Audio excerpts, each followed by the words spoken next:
নিরঞ্জন ঘর খেতে যায় আমি খেতে মানুষ নিরঞ্জন লাগালা ভোগলাম খরাং হলে হব পানি থাকিলে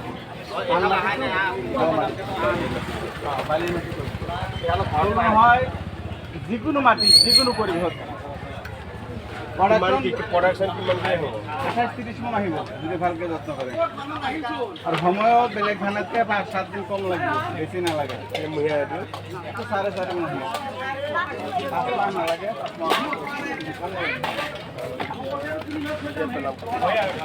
কাতি মাহত কাঢ়িব পাৰি কেমুহিয়া এইটো তাতো কোৱাটো কোৱাটো কেমুহিয়া ধৰণটো 4.5 মহীয়া কাৰণ ধৰণৰ নামটো কি জুই ব্লড 70-72 কেমুহিয়া এইটো দাদা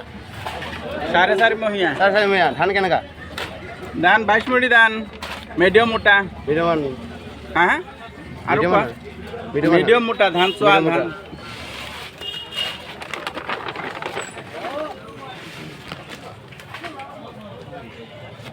गाइस नायबानो जाबाय दे मिजोमुथानो देनां गायनायनि उनाव मा जायो नायना लागोन दा लांनोसै बे खुला पेकेट खुलिनानै होदों आमान पेकेट আছে खुलिनानै होदों नायबानो जाबाय दादिनायखौ खुलिनानै কি কয় পেকেট কিমান ধৰিবি 6 কেজি ধান 100 টকা কেজি 100 ধান 600 1.5 বিঘা যাব এক পেকেট এইটো 600 ইয়াতকে কম নাপায় এইটো বেলেগটো কম পাব এইটো কম নাপায় এইটো ধানত কোনো আঠা নহ'ব কোনো চেন নকৰে খোৱাৰ কাৰণে গ্যাৰান্টি 700 টাকাকে বেলেগে বিক্ৰী কৰি আছে কিন্তু অলপ দাম বেছি বেলেগে বিক্ৰী নকৰে ডিষ্ট্ৰিবিউটৰে খেতে বিক্ৰী কৰি আছে মুঠতে কৰক লাভ লাগিলে ডিষ্ট্ৰিবিউটৰ কম হওক যাতে ৰিজাল্ট হয় ফাৰ্মাৰৰ যাতে প্ৰডাকশ্যন ভাল পায় সোৱাদ যাতে ভাল পায় যদি এইবাৰ আপুনি কৰে ভাল পালেতো অহাবাৰ আকৌ কৰিব না আৰু যদি মাৰ যায় তেতিয়াহ'লেতো হাংগামা হৈ যায় না এই জবৰ যিটো হাংগামা হয় কাবেৰী পেট্ৰল নেকি 99 সেইটো 3 মহীয়া ধান আছিল নহয় সেইটো নহয় মই যিটো ধান লগাইছিলোঁ কাবেৰী কেষ্টল কিং সেইটো মই লগাইছিলোঁ কিন্তু ধানটো ভালে হয় কিন্তু ধান সোৱাদ গ্যাৰান্টি মই মোবাইলত খাই আছোঁ क्या मोबाइल में আছে এয়া 70-72 বৈ এনটি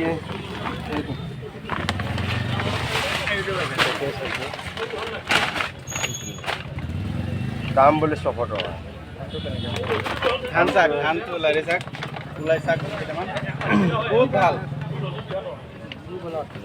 দেখাতো যেনেকুৱা কোনো ধৰণৰ মানে পটান নাই বা মানে কিছুমান হেগৰা কালাৰ আছে হা বা কিছুমান ধান কোলা পৰা থকা আছে কিন্তু একদম সলিড ধান বাহিৰত ওলাই শাক বেলেগ কঠীয়াত 10% মাৰ পাব কিন্তু এটা কঠীয়া মাৰ নাযায় আৰু যদি আপুনি পানীত তিয়ালে এটা পটান নোলায় ইয়াৰ এইটো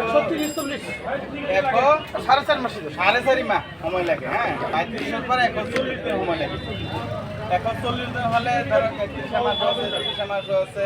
এই হিচাপত 4.5 মাহ লাগে 5 মাহ নালাগে এই পেকেট 1 বিঘা মাটি 1.5 বিঘা এইটো লুকাওঁতে হয় এটা দুটাকে লুকাব লাগিব এইটো নাই নাই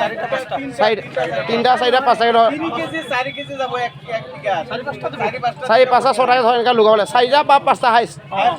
5টা হাইছ 5টা তাৰ ওপৰতো নাযায় নাই নাই ওপৰত নাই এক আৰু 3টা গুছা দিবা আৰু যদি কঠীয়াটো অলপ মোটা হয় 3টা দিবা আৰু কঠীয়া অলপ যে পাতলা হয় 4টা হৈ যাব 5টা হ'ব লগোৱা টাইমত কঠীয়া তিয়াব 20 ঘণ্টা তিয়াই ৰাখিব পানী 20 ঘণ্টা 20 ঘণ্টা তিয়াই ৰাখি আপুনি উঠাই কিনে কলপাতত ভালকৈ ধানখিনি জোপাই থৈ দিলে পাতৰ বস্তা দি থোৱাৰ পিছত 2 দিনত গেছ ওলাব গোটেই তাৰপিছত কঠীয়া পেলালে কঠীয়া পেলোৱাৰ পিছত আপুনি কঠীয়া তলত যত্ন ল'ব যদি মাটি বেয়া হয় অলপ ইউৰিয়া সাৰ মাৰিব কিবা কিবি চইল মানে কি চাপ আছে এটা চাপ মাৰিব পাৰে 40 দিন বা 35 দিন কঠীয়া বয়স হোৱাৰ পিছত এইটো কঠীয়া উঠাই আপুনি পথাৰত ৰুব পথাৰত যোৱাৰ পিছত 100 দিন পথাৰত লাগিব কঠীয়া পাৰা আৰু ধান তিয়ৰ পৰা 35ৰ পৰা 40 দিন সময় দেখাব মুঠতে 140 দিন সময় লাগিব হাইয়েষ্ট 140 দিন আৰু খা কই না মানে একদম তিয়াৰ পৰা কাটালৈকে আখানি কই না নাই মানে নহলে বিনা হেও না নাই মানে আৰু এই ধৰি না আপুনি অলপ ধানৰ বিষয়ে কিমান দিন লাগিব ইয়াত ধৰি ধৰিব লাগে তাহলে এনেকালৈ কৰিলে কৈ দিয়ক এইটো নজিবিটো কোম্পানীৰ 70 আমাৰ 22 মুঠি ছেগমেণ্টৰ BB11 ছেগমেণ্ট কয় এনে 22 মুঠি ধান বুলি আমি জানো এই 70 ধানটো মিডিয়াম বোৰ্ড ছেগমেণ্টৰ ধান হয় এইটো ধানৰ আয়ু হ'ল 140 দিন ধান তিয়ানিৰ পৰা আৰম্ভ কৰি ধান কটালৈকে 140 দিন সময় লাগিব এইটো ধানৰ বিশেষত্ব হ'ল এইটো যিকোনো মাটিত হয় হা যিকোনো মাটিত যিকোনো পৰিৱেশ হয় যদি আপুনি কয় ময়া মাটিত টান মাটিত কৰিম এইটোতো কৰিব পাৰিব আৰু যদি কোনো কয় যে অলপ দ মাটি আছে পানী থাকে এইটো মাটিতো আপুনি এইটো ধান কৰিব পাৰিব এইটো ধানৰ আৰু এটা বিশেষত্ব হ'ল এইটো ধানৰ গুৰিডাল মজবুত থাকে পৰি নাযায় গছ থিয় হৈ থাকিব আৰু এইটো ধানৰ যিটো পাঁচ কাটি ওলায় পাঁচ কাটি বেলেগ ধানতকৈ বেছি হ'ব আৰু এই ধানৰ যিটো মানে কি পোখা আছে মানে ধানৰ পোখাৰ সংখ্যা বেছি হয় ধানৰ চিটছৰ পৰা ধানৰ যিটো ভিজা আছে ভিজাৰ পৰা ধান চিটিৰ পৰি নাযায় ধানৰ ভিজা মজবুত হা আৰু এইটো নেট ব্লাষ্ট আৰু যিটো গলা পচা বেমাৰ যিটো কয় গলা পচা বেমাৰ আৰু পচলা বেমাৰটো বেলেগ ধানৰ তুলনাত এইটো কম হয় এইটো মানে ইয়াৰ প্ৰতিৰোধক ক্ষমতা আছে হা তাৰপিছত এইটো ধান খোৱাত একদম গেৰাণ্টি খোৱাত কোনো ধৰণে আঠা নাপায় চেন নকৰে বেলেগ ধানৰ কি হয় নাজানো কিন্তু আমাৰ এই নজিবিটো 70 ধানটো খোৱাৰ কাৰণে গেৰাণ্টি আপোনালোকে লৈ যাওক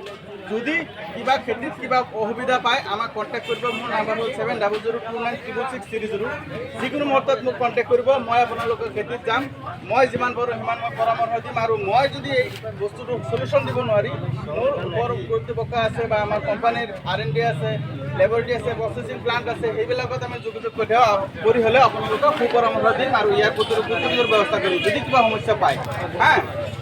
আৰু এইটো ধানৰ এটা কথা হ'ল কি এক পেকেটত 6 কেজি ধান থাকিব 6 কেজি দি আপোনালোকে 1.5 বিঘা মাটি লগাব পাৰিব এইখিনিয়ে কথা আৰু আপোনালোকে লৈ যাওক মই আছোঁ আমাৰ কোম্পানীয়ে আপোনালোকৰ কাষত আছে যিকোনো পৰিস্থিতিত যিকোনো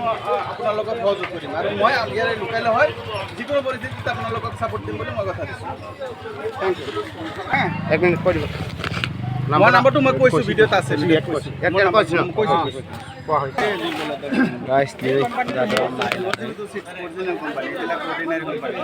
মামা এন্দৰ আদৰ এইটো টাইনে বুন্দুন ন কে বিঘা এনে মানে খাবিছা খাই লাজ ও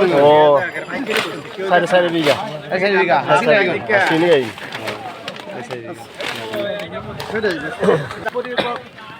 বৰপথাৰ ৰেগুলাৰ